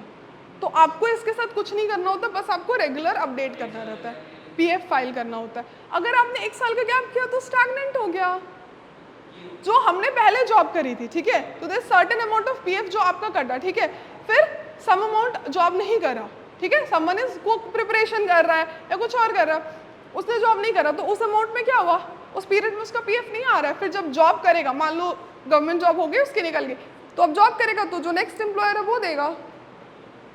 तो वो मैनेज होता है, आपके EPFO ऑफिस होते हैं, ठीक है, तो वो मैनेज करते रहते हैं अकाउंट, ठीक है। टाइम टू टाइम आपको फाइल करना पड़ता है और आपको बस अपना जो भी कंडीशन होता है वो डिक्लेयर करना रहता है कि employed in this organisation, unemployed. अब क्या होता है कि इसमें होता है कि 15K जो होता है ना, एक वेज सीलिंग होती है जो गवर्नमेंट चेंज करती है, कोड ऑन वेजेस में वो आ जाता है। उससे ज़्यादा होगा तो अब मान लो किसी ने नई जॉब स्विच करी जिसमें उसकी सैलरी कम हो गई और उसको PF के लेवल पे वो नहीं आ रहा है, तो फिर उसको नहीं मिलेगा। फिर जब वो उसका वापस से प्रमोशन होगा तब मिलेगा। तो ये आपको देना ही होता है। लेकिन जब आप बनाओगे अपना सीटी है, ठीक है, कॉस्ट टू कंपनी जो बोलते हैं ना, तो आप बेसिक पे के साथ में ये डालोगे। तो जो गवर्नमेंट जॉब्स होती है उसमें आपको एचआरए मिलता है, हाउस रेंट अलाउंस, टीए मिलता है, ट्रैवल अलाउंस। अगर आप जॉब से रिलेटेड ट्रैवल करते हो कोई भी, तो आपके पास उसका प्रूफ होता है और आपको वो पैसे बाद में मिलते हैं। और ये होता है आपका डियरनेस अलाउंस। इसका मतलब होता है, नाम सुना है, महंगाई भत्ता। तो ये बेसिकली डियरनेस अलाउंस होता है कि इन्फ्लेशन को काउंटर करने के लिए होता है। एक सर्टेन परसेंटेज ऑफ आपकी सैलरी इन्फ्लेशन के हिसाब से बढ़ती है, ठीक है। डियरनेस कहाँ से आया? डियरनेस ऑफ मनी, इकोनॉमिक्स पढ़ा है 12th में, डियरनेस ऑफ मनी। तो बस इतना समझो कि ये वहाँ से डियरनेस अलाउंस होता है कि इन्फ्लेशन को काउंटर करने के लिए होता है, ठीक है। गुड्स एंड सर्विसेज के प्राइस बढ़ रहे हैं, आपकी सैलरी उतनी है, तो आप कैसे सस्टेन करोगे? तो कुछ परसेंटेज ऑफ आपका इनकम आपको एज अ डीए मिलता है आपका, ठीक है। और हाउस रेंट अलाउंस में एक और चीज होती है कि ये सिटी टू सिटी डिफर करता है, ठीक है। बट अगर कोई लखनऊ में था, ठीक है, उसकी कॉस्ट ऑफ लिविंग क्या थी वहां पे? कंपेरेटिवली कम थी, and that person switches to Mumbai, तो क्या होगा? उसकी कॉस्ट ऑफ लिविंग वहां पे बढ़ जाएगी। तो बहुत सिग्निफिकेंट डिफरेंस आता है किस चीज में? एचआरए में। और एचआरए कहाँ, किस बेसिस पे होती है? किस बेसिस पे होती है एचआरए? कहाँ पे? उस पर्टिकुलर सिटी का रेंट का क्या है, जो रेंट का कंसिडरेशन रहेगा वो उस बेसिस पे आपका होगा, जो जनरल रेंट प्राइस रहेगा आपका एचआरए होगा, ठीक है। अब ये बहुत स्ट्रेट है, ठीक है। ये जनरली होता है गवर्नमेंट जॉब में, जिसमें आप प्लान करते हो, पीएफ प्लान करोगे और आप ये सारे बेनिफिट्स प्लान करोगे, और आप एक और चीज प्लान करोगे, क्या क्या? रिस्क अलाउंस होता है, कन्वीनियंस, हाँ, और वही तो हमारा ट्रैवल अलाउंस हुआ ना, टीए, कन्वेंस अलाउंस बोला ना तुमने।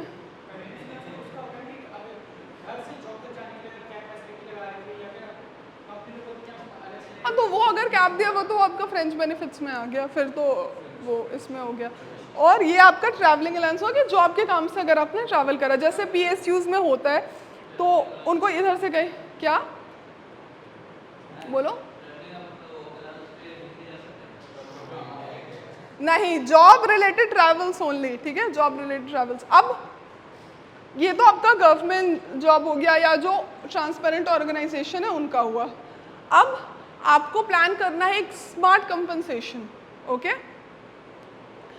और आप एक प्राइवेट ऑर्गेनाइजेशन हो, ठीक है, आपके पास एक बहुत ही इंपॉर्टेंट कंपोनेंट है उस पर ऐड करने के लिए, जो बाय लॉ है वो तो आपको देना ही पड़ेगा, जो प्रेजेंट पीएफ का रेट है वो आपको देना पड़ेगा, और वो उस समय कटता है, तो उस समय लगता है कि पीएफ का अमाउंट कट गया, बट वो एक टाइम बाद वो वापस आता है, जो सोशल सिक्योरिटी एक्ट है। उसके बाद आपको एक बहुत इंपॉर्टेंट चीज़ देनी पड़ती है इसमें, स्मार्ट कंपनसेशन के लिए, जो हमने पहले पढ़ा है, अच्छी कंपनसेशन स्ट्रैटेजी अगर हम डिराइव करते तो। बताओ, इंसेंटिव्स देखा है? ऐसे जो रहता है 6 LPA प्लस इंसेंटिव्स, तो वो किसके बेसिस पे होता है? परफॉर्मेंस के बेसिस पे होता है। तो 6 LPA प्लस इंसेंटिव्स का क्या मतलब है? हाँ, तो आपका 6 लाख का पैकेज है, ठीक है, बेसिक पे नहीं है, पैकेज है, वो आपका पैकेज है 6 लाख का प्लस इंसेंटिव्स। अब इंसेंटिव्स आपका प्योरली किस पे बेस्ड है? परफॉर्मेंस पे। और ये बहुत ही इंसेंटिव्स क्या होता है? वेल डिफाइंड होते हैं, इसमें कुछ वेग नहीं हो सकता है। अब ये किस तरह के जॉब्स में ज़्यादा आएगा आपको? सेल्स की जॉब में। अब क्या होता है, कुछ लोग सेल्स की जॉब में देर लाइक कि हमें ऐसा होता है ना कि जैसे इंश्योरेंस सेल करने का जॉब है, ठीक है, सेम है, जैसे कि किसी का आपने एग्जांपल लिया कि इतना आपको करना ही है, तो एक होता है आपका मिनिमम कि महीने के आपको 20 इंश्योरेंस करने हैं, अब उसके ऊपर आप जितना करो वो पर बेसिस पे आपको इंसेंटिव में ऐड होते जाता है,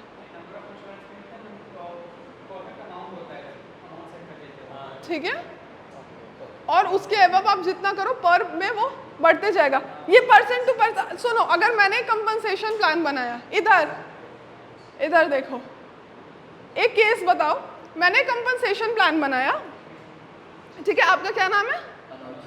ठीक है, मनोज आता है, he is a BBA student, ठीक है, he is a BBA student, उसका बनाया सेम सेल्स की जॉब है, वी आर लाइक कि 6 LPA है प्लस इंसेंटिव है, उसके ऊपर पर इंश्योरेंस का आपको मिलेगा 3% का कमीशन, ठीक है। आपका क्या नाम है? ज्ञान, ठीक है, ज्ञान इज एन MBA स्टूडेंट, ठीक है, उसने मास्टर्स करी है, वो PhD कर रहा है, एंड वो इंसान हायर होता है और उसको हम बोलते हैं कि नहीं नहीं वो तो मास्टर्स कर रहा है, तो अगर वो पर इंश्योरेंस बेचेगा तो हम उसको कमीशन देके 5% का, हम कर सकते हैं ऐसा? क्यों नहीं कर सकते? अरे ज्यादा क्वालिफाइड है।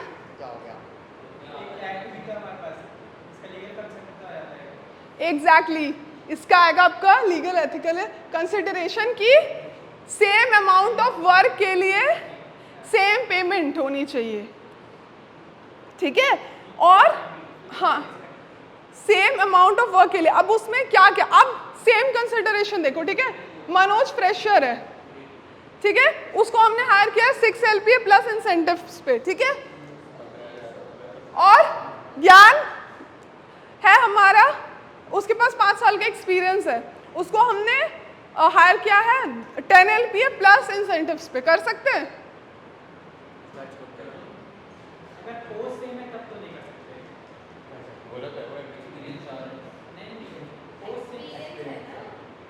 उसके पास 5 साल का एक्सपीरियंस है, और यहाँ पे, और ध्यान से सुनो, देखो यहाँ पे 6 LPA प्लस इंसेंटिव है 3% कमीशन, उसका 8 LPA प्लस इंसेंटिव है 3% कमीशन, इंसेंटिव दोनों का सेम है, लेकिन मैं सैलरी उसको ज़्यादा दे रही हूँ, 2 लाख ज़्यादा दे रही हूँ, कर सकती हूँ?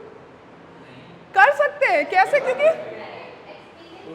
उसके पास एक्सपीरियंस ज़्यादा, और हम इंसेंटिव में नहीं डिफर कर रहे हैं, ठीक है, पीस रेट में नहीं, 3% दोनों को दे रहे हैं। अगर मैं बोलती कि उसको मैं ज़्यादा दूंगी फॉर द सेम अमाउंट, तब तुम बोल सकते थे कि एथिकल कंसिडरेशन आएगा, बिकॉज सेल्स तो वो भी कर रहा है, लेकिन इंसेंटिव्स में सेम दे रही हूँ। वैसे तो इंसेंटिव भी अलग कर सकते हैं अगर एक्सपीरियंस ज़्यादा है तो, अगर वो किस अमाउंट ऑफ कौन सा लेके आ रहा है, किस तरह की सेल्स कर रहा है, उस पर डिपेंड करके, बट अगर उसके पास ज़्यादा एक्सपीरियंस, उसने 5 साल एक्स्ट्रा दिया उस इंडस्ट्री को, अगर मैं उसका पे डेफिनेटली चाहूँ तो 2 लाख ज़्यादा रख सकती हूँ, बिकॉज जब अभी हमने बात किया लॉज एंड रेगुलेशन के, जैसे इक्वल रेम्यूनरेशन एक्ट में है, इधर देखो, तो जब हम ये डिसाइड करते हैं ना कि सेम अमाउंट ऑफ वर्क है, अब जैसे इक्वल रेम्यूनरेशन एक्ट में ये वाला केस ध्यान में रखो, ठीक है, ज्ञान और मनोज वाला जो अभी हमने डिस्कस करा, और एक और चीज ध्यान में रखो कि आपका क्या नाम है, ठीक है, मानसी हायर होती है उस कंपनी में, इक्वल रेम्यूनरेशन, क्या है, इक्वल रेम्यूनरेशन एक्ट है,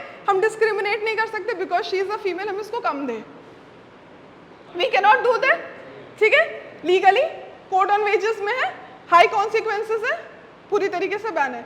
अब लेकिन वो इंसान, she is doing that, but उसके पास बस 1 साल का एक्सपीरियंस है, कैन शी क्लेम कि ज्ञान के पास तो 5 साल का एक्सपीरियंस है, ज्ञान को 8 LPA मिल रहा है, मेरे को 6 क्यों मिल रहा है? नहीं, बिकॉज जब हम equal nature of work define करते हैं तो उसके लिए पैरामीटर्स होते हैं, ठीक है, जिसमें से होता है सबसे पहले काइंड ऑफ वर्क डन, ठीक है, जो आपकी जॉब्स एंड ड्यूटीज पर जो काम कर रहा है, जैसे इंश्योरेंस बेचने का। सेकंड होता है आपका, जिसको बोलते हैं, फर्स्ट जो होता है नेचर ऑफ वर्क, ठीक है, नेचर ऑफ वर्क, और सेकंड होता है एक्सपीरियंस, और थर्ड होता है रिस्पॉन्सिबिलिटी। सेम काम कर रहे हैं लेकिन वो साथ में 4 लोग को और मैनेज भी कर रही है, तो उसका पे ज्यादा होगा एज कम्पेयर टू समय। तो डिफरेंट पैरामीटर्स होते हैं जिसमें, तो जब किसी को फॉर, जब हम बोलते हैं ना इक्वल रेम्यूनरेशन में कि सेम अमाउंट ऑफ वर्क अगर आप पे कर रहे हो एथिकल और लीगल कंसिडरेशन में, अगर, तो हमें सेम अमाउंट पे करने के लिए सेम वर्क भी डिफाइन करना होता है, जिसके डिफरेंट पैरामीटर्स होते हैं। सबसे पहले क्या होगा, नेचर ऑफ वर्क, ठीक है, अमाउंट ऑफ रिस्पॉन्सिबिलिटीज और एक्सपीरियंस, क्वालिफिकेशन जो पर्सन होल्ड कर रहा है। क्लियर है? उससे वो सबसे हमारी क्या रहेगी, ट्रांसपेरेंसी, और क्या रहेगा, लीगल कंसिडरेशन, ठीक है, लीगली पे हम करेक्ट रहेंगे। ये सारा बेसिक पे का समझ में आया? तो ये जो होंगे ना आपके HRA और जो DA होंगे ना, वो कुछ परसेंटेज होता है आपके सैलरी का, ठीक है, तो ये डायरेक्टली आपका बेसिक पे जो होगा एकदम जो अमाउंट होगा उसके साथ में ऐड कर रहा है। तो ये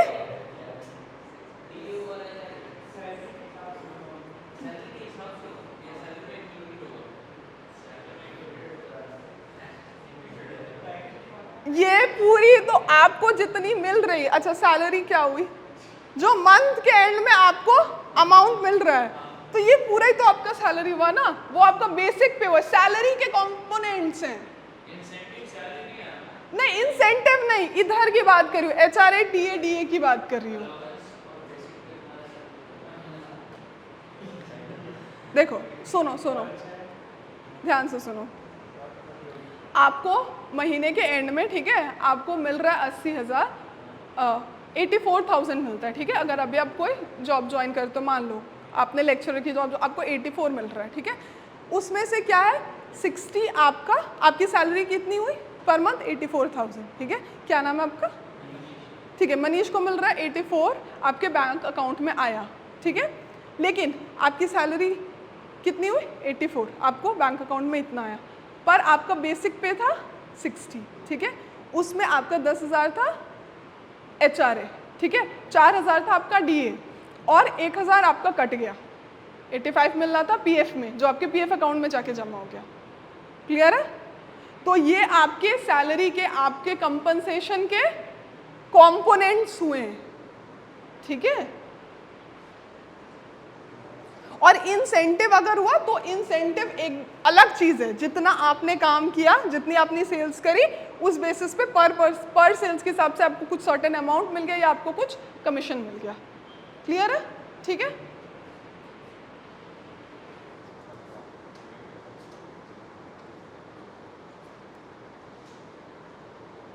अब ये एक बात आता है,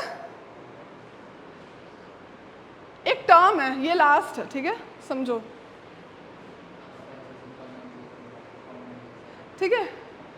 इसमें क्या होता है, एक टर्म होता है सैलरी नेगोशिएशन, सुना है? इंटरव्यू में आपको करना पड़ता है, सैलरी नेगोशिएट करनी पड़ती है अपनी। क्या करते हो आप सैलरी नेगोशिएशन में, बताओ?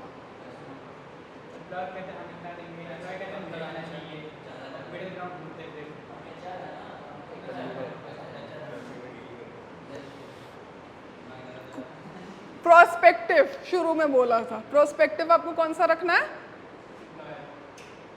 अच्छा ठीक है, तो किसका रखना है, किसके पॉइंट ऑफ व्यू से सोचोगे? ठीक है, तो आपके लिए क्या जरूरी है अभी?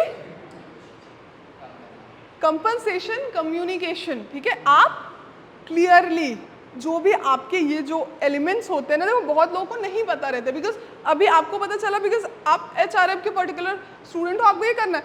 मे भी जो टेक्निकल फील्ड से उन्हें इतना डिटेल में नहीं पता हो कि PF क्या होता है, उन्हें लगा है कि भाई क्यों काट लिया मेरा 15,200 क्यों काट लिया, दे आर लाइक हमारी सैलरी से तो पैसे कट रहे हैं, इंश्योरेंस के पैसे कट रहे हैं, that person will be shocked. तो आपको क्या करना है, आपको एक्सप्लेन करना है कि ये गवर्नमेंट का रूल है, आपका PF कटता है इतना और वो बाद में आपके लिए ही यूज होगा। तो ये आपका सी दिस इज एसेंशियली जब ज्वाइनिंग के टाइम पे, ओरिएंटेशन के से पहले, ओरिएंटेशन के टाइम तक, you have to ensure understanding, appreciation by employee and clear and consistent messaging. ठीक है, एक तो सैलरी नेगोशिएशन जब एम्प्लॉय कर रहा है, जब इंटरव्यू में और वो सैलरी नेगोशिएट कर रहा है कितना होगा, तभी आप क्लियरली बोलो कि हम इतना पे कर सकते हैं, ठीक है, कि this is our budget and for this role as per the need of our organisation, as per the duties and responsibilities जो हम लेंगे, that will be the fair pay, है ना। तो आप अपना क्लियर रख रहे हो एंड सामने वाला इंसान भी बोल रहा है कि नहीं I think as per my skill set I deserve इतना। तो अगर नहीं बनेगा यू कैन हायर फिर someone else at that point of time. So ये भी एक इम्पॉर्टेंट एथिकल, ये तो नहीं कि आपने बोल दिया कि अरे नहीं 20-25 के अराउंड आपको दे देंगे एलपी आप ज्वाइन कर लो, ठीक है, फिर बाद में बोल रहे कि वो सोच रहे हैं 20, आप सोच रहे हो 25, होता है ना, आप सोच रहे हो, फिर ऑर्गेनाइजेशन सोच रहे हैं कि 18, नहीं होता है ना 20 से थोड़ा कम 18। तो वेग नहीं होना चाहिए, क्या होना चाहिए आपका, कंसिस्टेंट होना चाहिए, क्लियर होना चाहिए। क्योंकि हमने पहले ही डिस्कस करा कंपनसेशन इज एक्सट्रीमली इंपॉर्टेंट, ये आपका one of the primary function है, मेन रीजन है जो एम्प्लॉय आपके ऑर्गेनाइजेशन को ज्वाइन कर रहा है। इसमें अगर वेगनेस रहती है तो बाद में फिर अब वो इंसान 1 महीने बाद स्विच करेगा, वो करेगा, आपको भी दिक्कत होगी, उसको भी दिक्कत होगी, 10-15 दिन तो पीएफ अकाउंट खुलने में ही लगेंगे, लीगल कंसिडरेशन होगा, बहुत सारी चीज़ होंगी। तो उस सिचुएशन को अवॉइड करने के लिए आप क्या करते हो, अपना एज एन एचआर मैनेजर आपको क्या करना है, कंपनसेशन कम्युनिकेशन क्लियर रखना है। अब क्लियर रखने का ये तो मतलब नहीं है कि आप जाके बता दो कि देखिए इतना पैसा मिलेगा, ये you have to explain all these points, ठीक है। And also apart from all these points you also have to explain क्या जो इनडायरेक्ट बेनिफिट्स दे रहे हैं। अगर आप मान लो वर्क फ्रॉम आपका 4 days वर्किंग है, ठीक है, और आपको मतलब बाकी 3 दिन तो आपको छुट्टी मिल रही है, तो वो क्या हो रहा है, वो भी तो आपका इनडायरेक्ट कंपनसेशन है ना, बिकॉज पैसे तो दे रहे हैं, आप पेड लीव दे रहे हो, वो भी तो पैसे ही है ना, ऑर्गेनाइजेशन का रिसोर्स तो लग रहा है ना उसको देने में।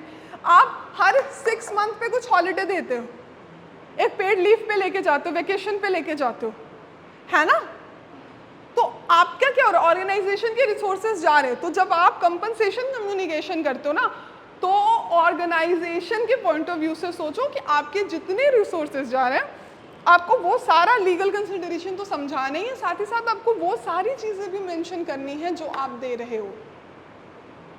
क्लियर है, आप इतने सारे बेनिफिट्स, तो अगर वो इंसान बोल रहा है सामने वाला कि नहीं I think as per my skill and salary I deserve a salary of, होता है ना 40, ठीक है, मुझे लगता है कि 12 लाख का चाहिए मुझे package, and you are saying कि नहीं I think 9 is for our organisation and roles and responsibility, 9 LP is fine, but वहां पे फिर आप बताते हो also we have 4 days working every alternate months. आजकल होता है ना कि महीने में 2 दिन फ्राइडे ऑफ है, ठीक है, every 6 months we have a paid vacation जिसमें आपकी पूरी टीम बाहर जाएगी, और हम फ्री फूड अपने ऑफिस में प्रोवाइड करते हो, तो आपको लंच की कोई टेंशन नहीं है, ठीक है। If you are going home रात को तो हम कैब प्रोवाइड करते हैं, ठीक है, 1 टाइम मान लो हम कैब की फैसिलिटी देते हैं, आना है आपको खुद से, जाने की हम दे रहे हैं, ठीक है। तो अगर आप कुछ भी एक्स्ट्रा बेनिफिट दे रहे हो ना, आपको मेंशन करना, बहुत सारे कंपनी के 7 बजे के बाद फीमेल एम्प्लॉयज़ को हम कैब की देते हैं, फैसिलिटी उससे पहले नहीं देते, या जो भी, तो जो भी आपका कंसिडरेशन हो, जो भी सब्जेक्टेड टू यू, या फिर लेट हो जाए आफ्टर 8:30 अगर ऑफिस में लेट हो गया तो हम खुद से क्या करते हैं, हम क्या करते हैं, कैब देते हैं, या फिर फ्री कॉफ़ी है, अनलिमिटेड हमारे वो होता है ना फ्रिज में स्नैक्स होते हैं, हम वर्क फ्रॉम होम देते हैं, फ्लेक्सिबल। तो आपको जब आप कम्युनिकेट करोगे ना अपना कंपनसेशन, तो आपको क्या करना है, सब कुछ क्लियरली बताना है, अच्छे से एक्सप्लेन करना है, ठीक है। तो वो उससे क्या हो जाएगा, आपका कंपनसेशन कम्युनिकेशन क्लियर होगा।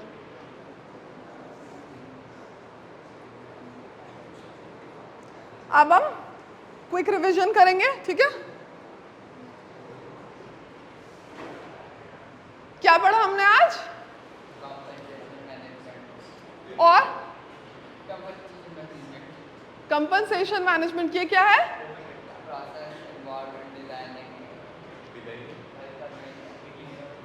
This is a very crucial and important HRM function, जिसमें हम क्या करने की कोशिश करते हैं, this is a strategic operational method, जिसमें हम क्या करते हैं, डिज़ाइन करते हैं कंपनसेशन को और अकॉर्डिंगली इम्प्लीमेंट करते हैं, ठीक है।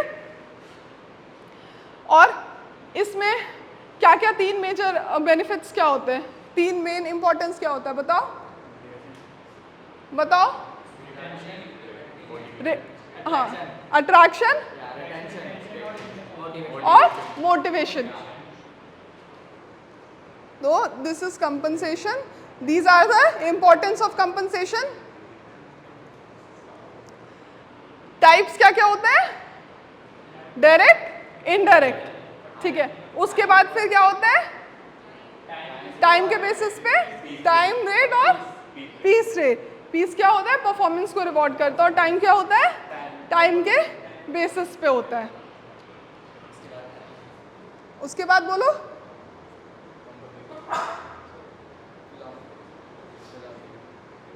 किस बेसिस पे होता है हमारा कॉम्पनसेशन?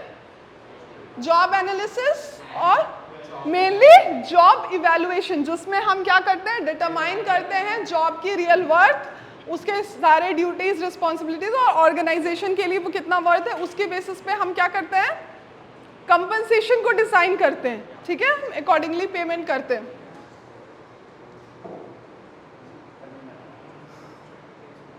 और लास्ट में हमने क्या करा? एथिकल एंड लीगल कंसिडरेशंस देखे, और हमने देखे डिफरेंट कंपोनेंट्स ऑफ कॉम्पनसेशन। उसमें हमने सबसे इंपॉर्टेंटली क्या देखा? इंसेंटिव्स, जो क्या होता है?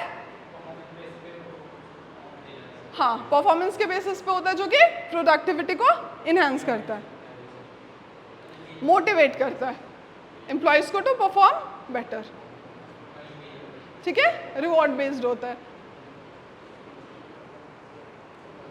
और लास्ट में हमें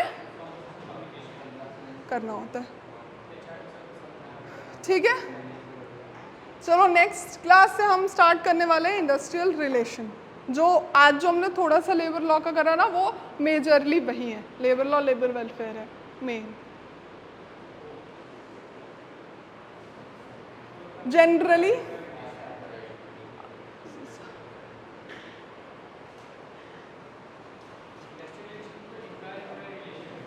हाँ, एम्प्लॉय एम्प्लॉयर रिलेशनशिप, उसमें 4 आपके पार्टिसिपेंट्स आएंगे, एम्प्लॉय